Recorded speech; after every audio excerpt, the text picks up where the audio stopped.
Nous sommes très heureux de vous retrouver sur Medi 1. Soyez les bienvenus dans l'invité de la rédaction. Confronté à un défi alimentaire majeur et aux évolutions climatiques, l'agriculture de demain doit augmenter ses performances économiques, environnementales et sociales pour contribuer aux objectifs de développement durable. Les nouvelles technologies sont un levier puissant de la révolution attendue. Plusieurs pays entendent déployer le numérique dans l'agriculture. Nous reviendrons sur les enjeux et perspectives. Nous avons le plaisir de recevoir dans cette émission Anne Ogodon-Vivien Adelph. Bienvenue sur notre plateau. Merci à vous. Alors vous êtes diplômé de l'Académie régionale des sciences et techniques de la mer et par la même occasion diplômé de l'Institut de formation politique Amadou Gon Coulibaly. Vous êtes aussi délégué du Conseil national de la jeunesse Côte d'Ivoire, département d'Alépé. C'est bien cela. Alors nous allons apprécier la question de l'agriculture. On a dit hors antenne que la plupart de nos pays africains, leur économie repose sur l'agriculture. Dans le cas de la Côte d'Ivoire, donc l'économie, le développement est vraiment fondé sur l'agriculture. Alors que les temps évoluent, la technologie évolue, nous sommes à la 4e révolution, celle du numérique. Est-ce que les économies basées sur l'agriculture évoluent au même rythme que cette technologie-là? Oui, effectivement, le numérique va un peu plus vite. Mais il faut dire que nos pays africains, surtout les pays subsahariens, vont un peu lentement, ne vont pas au rythme de cette évolution. Est-ce que c'est un manque de compétences? On dira non, c'est parfois pas de volonté politique. Pourquoi, en réalité? Non, je pense que c'est pas... et les compétences, il y en a. Mais il faut dire que il y a un problème de connectivité surtout. Ouais. On est dans les zones rurales, et en zone rurale, c'est difficile quand même de pouvoir avoir accès à Internet. Et donc, mettre à exécution ces nouvelles technologies-là sont parfois difficiles. Et de deux, nos paysans, en fait, sont pas aussi formés en la matière. Et donc, il faut essayer de sensibiliser, de former nos paysans pour qu'ils puissent s'adapter. Parce que les techniques agricoles sont encore archaïques. Ouais. C'est difficile. On est encore à la daba et à la machette. Ouais. Marie qu'on est encore, on est en 2024.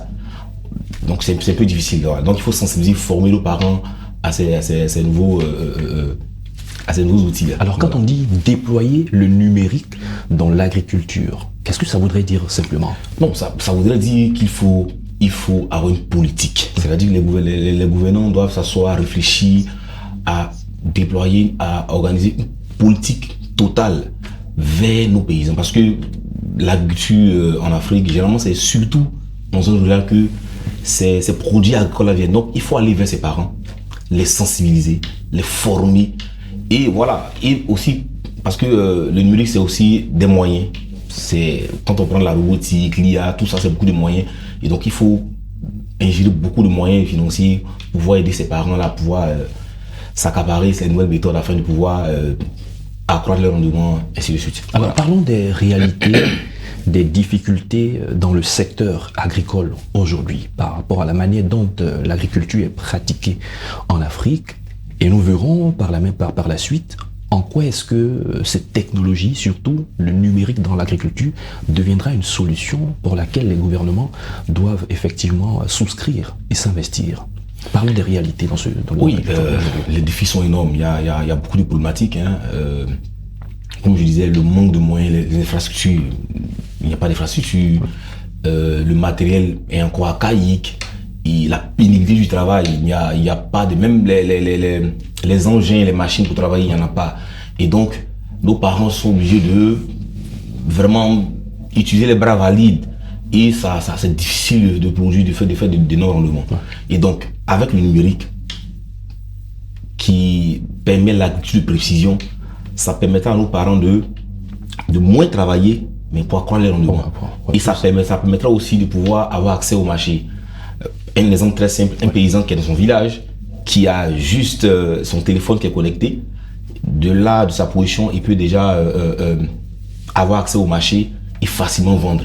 Voilà, donc, et pour aller sur cette histoire de transformation et de conservation des produits, on a parlé de la mangue qui pourrit, c'est-à-dire on produit comme ça. Et c'est pratiquement la même réalité dans le secteur du vivrier en Côte d'Ivoire. Effectivement. Voilà, il y a des saisons où la production est élevée, mais les pertes sont énormes.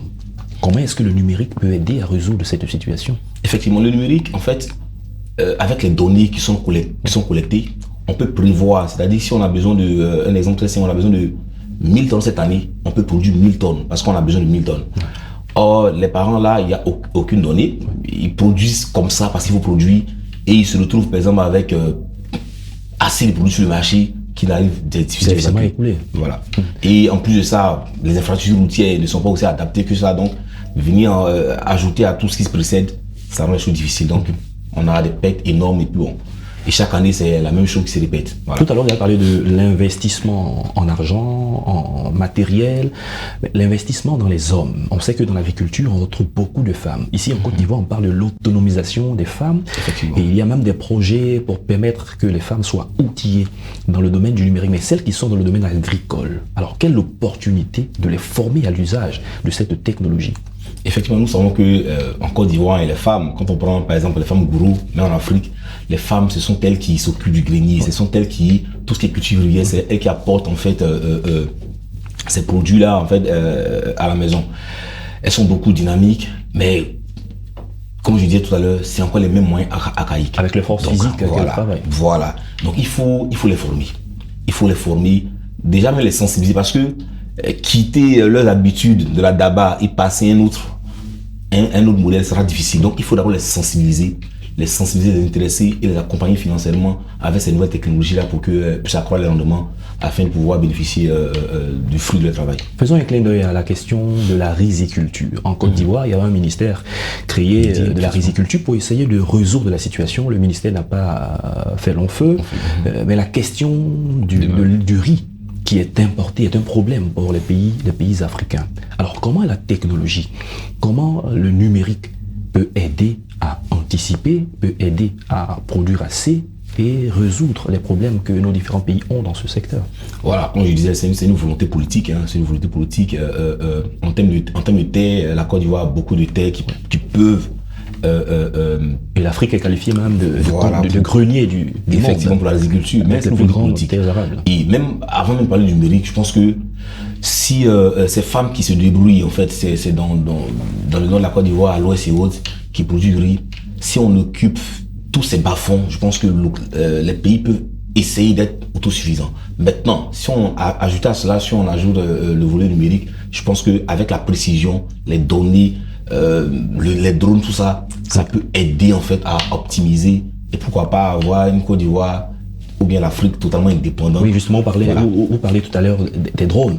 Habituellement, pour pulvériser un certain nombre de produits, il faut se déplacer soi-même, il faut utiliser des petites machines. Aujourd'hui, avec les drones qui peuvent faire de la surveillance sur des hectares, sur une parcelle très importante, et l'individu peut être assis chez lui à la maison, assis quelque part, sans se déplacer, et faire tout ce travail. Donc ça permettra de gagner en temps, vous l'avez dit, en énergie, mais ça va permettre à l'économie d'être boostée. C'est de nouveaux métiers aussi qui vont être promus. Donc la question de la formation des jeunes sur la pratique de ces différents métiers, c'est une chose aussi très importante, n'est-ce pas? N'est-ce pas? Et effectivement, il faut former les jeunes. Il faut former les jeunes. Je pense que on n'a pas le choix en fait. Avec cette histoire de changement climatique, les sols, les terres commencent à se faire de plus en plus rares et il faut former les jeunes parce que on n'aura pas assez de terres dans l'avenir. Donc avec le peu qu'on aura, si les jeunes sont formés, les femmes sont formées, les personnes sont formées à ces nouveaux outils-là, je pense qu'on pourra optimiser, pratiquer l'agriculture un petit espace, mais pour un grand rendement. On n'aura pas besoin de faire des énormes hectares et on se fatiguera moins. Donc il faut vraiment former les jeunes à ces nouveaux outils. Quand on sait aujourd'hui que l'Afrique aussi est menacée par la sécheresse, il y a eu récemment en Côte d'Ivoire la COP 15 qui a parlé donc de la vérification de la sécheresse.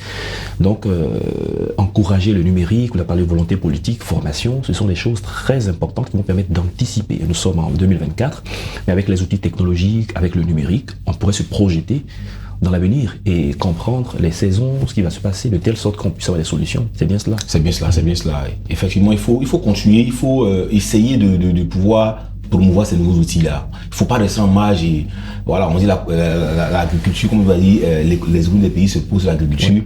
Et donc, on n'a pas le choix. Si on veut que notre économie se développe, il faut investir dans l'agriculture, investir dans le numérique, investir dans tous ces nouveaux outils-là pour fatiguer moins nos parents et fatiguer moins nos paysans afin d'accroître le rendement et puis pourquoi pas encore générer beaucoup de ressources. Bien entendu, pour que effectivement l'Afrique soit très performante, soit concurrente, l'Afrique soit développée. Anne Godon, Vivien, Adelph, nous sommes à la fin de cette émission. Nous avons eu du plaisir à échanger avec vous sur la question du numérique qu'il faudra déployer au sens figuré comme au sens propre dans l'agriculture africaine. Merci d'être passé sur notre plateau. Merci, c'est moi qui vous remercie. Merci pour l'invitation.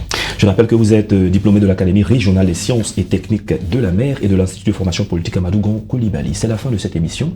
Merci à tous de l'avoir suivi. Bonne suite de nos programmes sur Medi 1.